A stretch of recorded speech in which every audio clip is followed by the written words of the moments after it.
สวัสดีเอฟซีช่องน้องแก้วตาแฟมิลี่ไหนตรงไหนช้างก็สูงคนกระเทาเพราะรุ่นว่าเทียบต้นไม้นี่สิช้างก็สูงคนก็แก่ไม่ใช่ช้างแก่คนหนุ่มนะช้างแก่ช้างหนุ่มคนแก่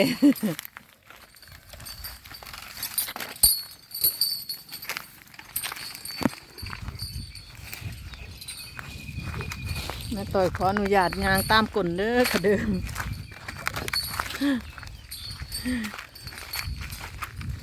มันไม่เหมือนเราล็อกโซ่อยู่บ้านนะคะพี่เอฟซีอะไรเราก็ระวังไว้ก่อนเป็นดีที่สุด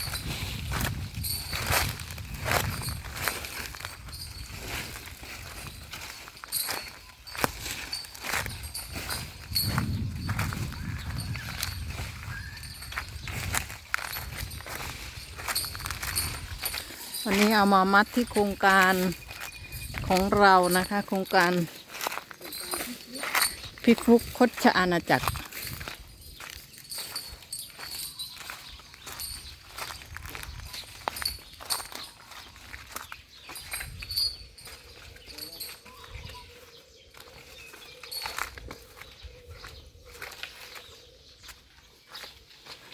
ได้แต่แค่กินนะแม่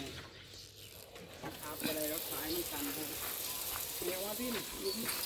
น้ำแม่ไม่รู้แดงมันนั่นเลย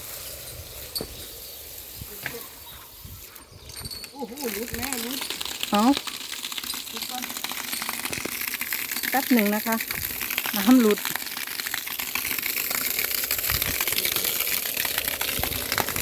ตั้งเรียกว่ามันคือ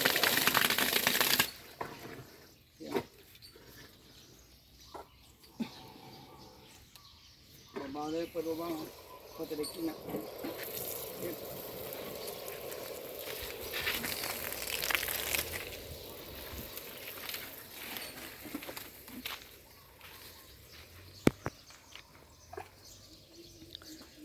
การเรากินน้ำขาวอยู่น้ำอะไร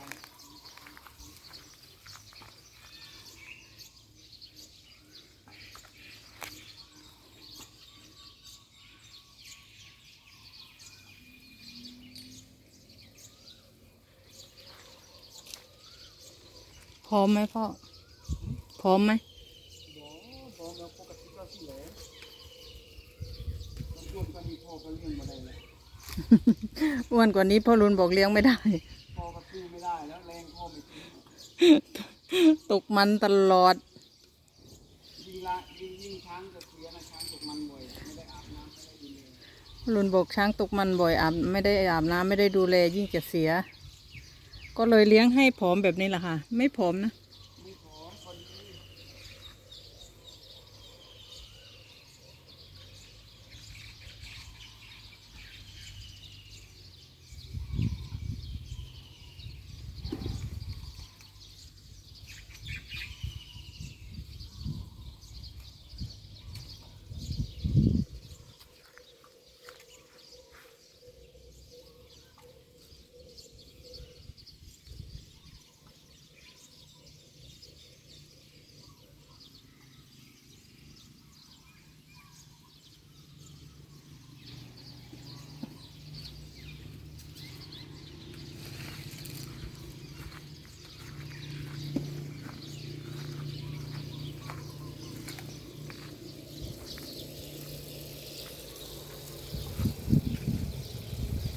เห็นหมดเห็นข้างหมด เห็นแต่งาก็เอาไปวะ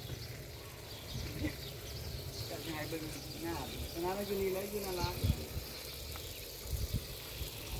ช้างงายังไงก็มีเสน่ห์นะแม่เนาะ ช้างงาจริงอ่ะทำไมคนเขารักเจ๊บางคนไม่ได้กินช้างงาไม่อยากกินคนจองที่ฟุกมาเยอะแต่พ่อไม่รับ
ห่อนเลย กินอยู่เลยล่ะ ปกติเฮาให้อยู่เฮือนเฮาให้สาวเว้น ดูเรื่องเลยกิน3 รอบเลย อยู่นี่คือ2 รอบ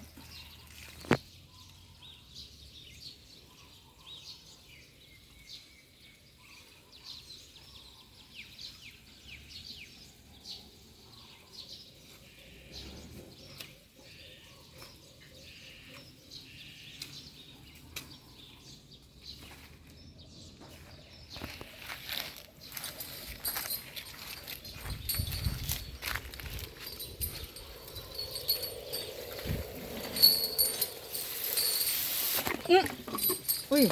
ผิด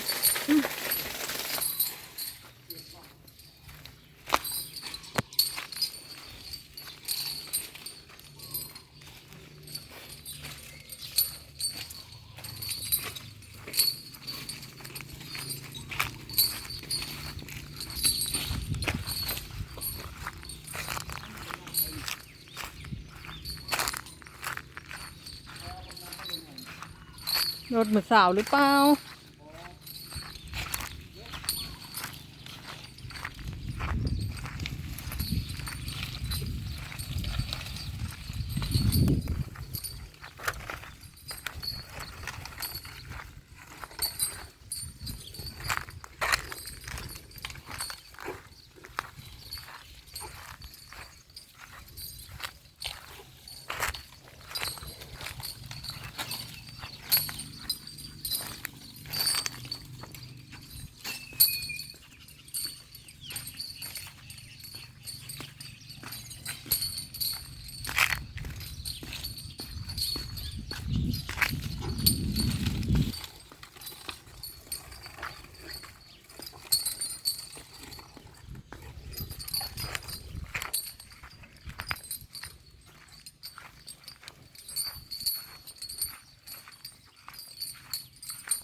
ยำไปเลยกินไม้ไผ่วันนี้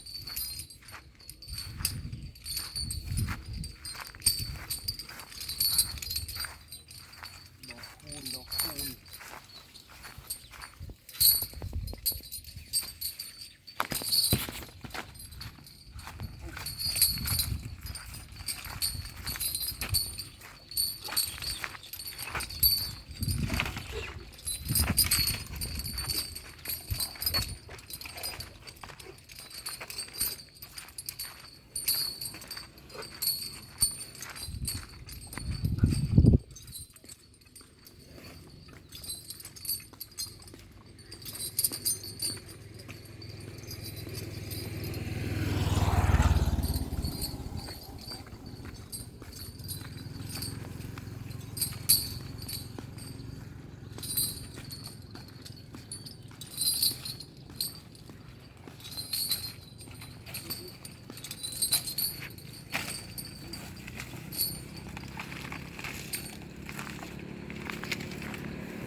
ยังหมดกินมันนัดเนาะ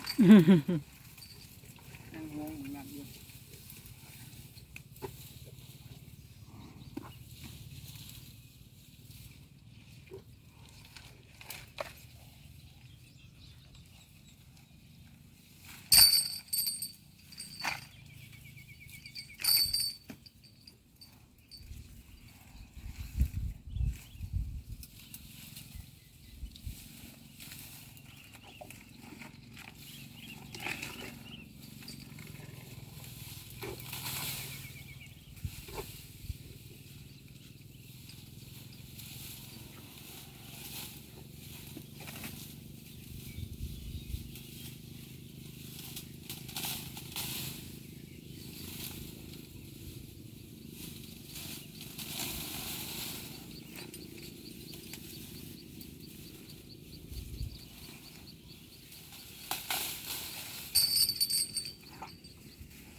ฝาก FC กดไลค์กดแชร์กดติดตามกด Subscribe ด้วยนะคะ เป็นกำลังใจช่องน้องแก้วตา Family ด้วยสำหรับวันนี้ขอปิดคลิปไว้เพียงแค่นี้นะคะ สวัสดีค่ะ